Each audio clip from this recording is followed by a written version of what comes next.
Welcome to the Get Trauma Informed podcast, dedicated to unraveling the complexities of trauma, its pervasive impact, and the journey towards holistic recovery and realignment. If your radiance has ever felt muted, like I and thousands of others, you're in the right place to reignite your inner light. I'm your host, Wellness Coach Liz Blanding, and this is the Get Trauma Informed podcast.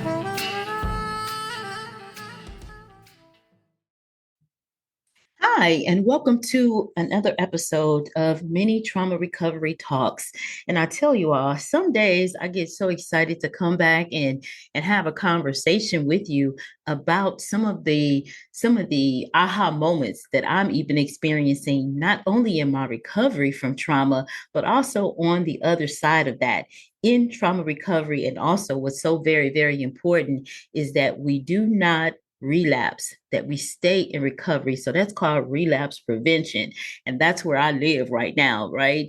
So I'm looking at all of the different self-care modalities and self-care methods. And when you've gone through trauma and you actually are not even aware of how you're making these decisions, but you're making life changing decisions based off of just a part of you. And, as I learn more and more and more about the soul fragmentation piece, it really intrigues me, because when you have that light bulb to come on and you understand that when you hit a bout of trauma, right, whether it's ongoing or acute trauma, part of your soul fractures and it stays in a space until you recover it. And that's a little bit challenging for me initially to wrap my head around. But when I start understanding more and more about mind, body, spirit, and soul, and how all parts must work together to give us a favorable outcome as an adult, I really started to understand how when you're fragmented, or when you've hit trauma, and it does affect everybody differently. So there's no just one cut and dry, method, even of recovery. However, everybody's trauma is unique to them as their fingerprint. So when we talk about being in that fragmented part, we're talking about, say, maybe, and again, everybody is different. So you hit about a trauma and 30% of yourself is stuck, right? It's stuck in a childlike mode of fear. Think about it that way. Then you have 70% of yourself. Now you're still going through life. You don't even know that 30% is stuck. Wow. Let's sit with that for a minute. You don't know it's stuck. So as you're going through life in some cases or instances, you're going through life in this people pleasing mode, because that is a space of safety for you. In my case, I felt like if I pleased everybody else and everybody else was around me, was happy, then I would be safe. I would be protected. And in my mind, that's where I stayed. And as another trauma hit, so there's another piece that breaks off. And now you're really in this people pleasing mode, because again, that is a place that you feel safe.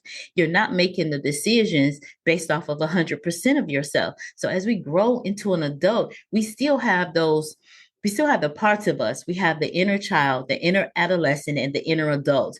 If you're in that people pleasing mode, your inner adult is not stepping up to the plate. The inner child is still in that fear mode, and the adolescent is just going crazy, acting like adolescents do, right?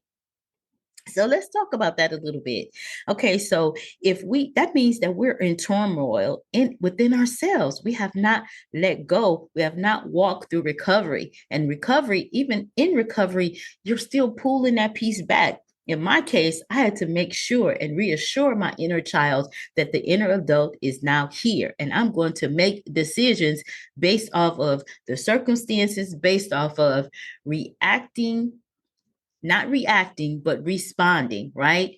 I'm going to be in a healthy, safe place. But I had to convince my inner child that that's where we are now and you're safe. And as I continue to walk through my self-care, walk through my understanding, I started to see things differently. I started to see life differently. Decisions and conflict no longer, for lack of better words, no longer scared the bejeebies out of me, but it helped me It helped me to be more confident in my ability to make a decision, right? In my ability to make a better decision for a better outcome. So now we're talking about how we're relinquishing the turmoil inside for a more peaceful, a more serene lifestyle, right? No more suffering in silence or even suffering out loud from that trauma, right? We're now not in war with ourselves or with anybody else. We have come to a place of peace because we've let go of the fear, right? We let it go and we've allowed ourselves and our inner child to no longer be stuck in that fear. And now we can feel safe as an adult making mature decisions that are not just based on a selfish outcome, but based on a better outcome for the whole. Recovery is absolutely phenomenal. We talk about trauma is not our fault. However, recovery is our responsibility. And when you stand up and become that adult, you feel better. You're in a place of peace. You're in a better space, right? And so I just wanted to press upon us today in this mini trauma recovery talk how amazing it is on the other side of recovery. And oftentimes if we're looking at our life through that kaleidoscope again and we're seeing a distorted picture, you know, part of that is could be that we're not even aware of how the trauma affected us. So many people that come to me for coaching, they tell me that until they heard a certain message or until they heard a voice that resonated with them, they didn't even know that the trauma had affected them or that it affect their decisions the way that it does, right? So, again, in recovery, we learn to make the adult present known, to help our inner child to no longer feel in fear, no longer walking in fear, right? That is an amazing, amazing, amazing place to be, right? So, and I hope I'm painting a picture that is clear.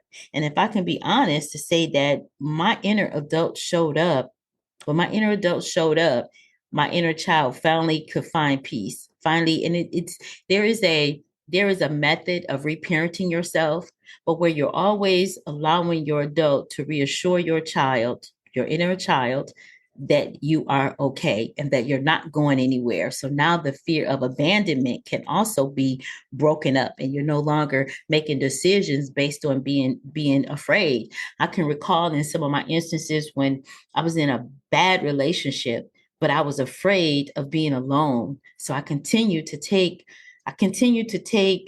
bad behavior toward me.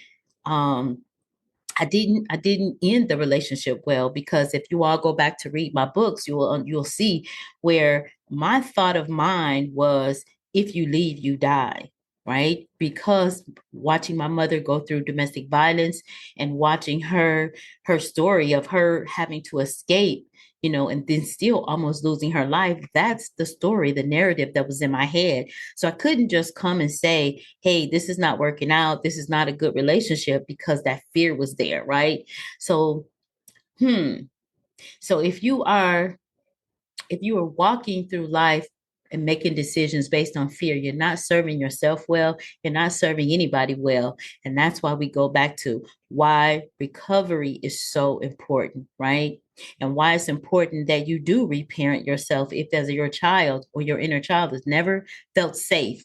It's important that you get your child in a safe space. Some of the other telltale signs that you may have suffered trauma or unresolved trauma, like even to this day, it's challenging for me to sit with my back where against the door, right? I need to be visual. So hypervigilance is another component of trauma, right? Another symptom or sign.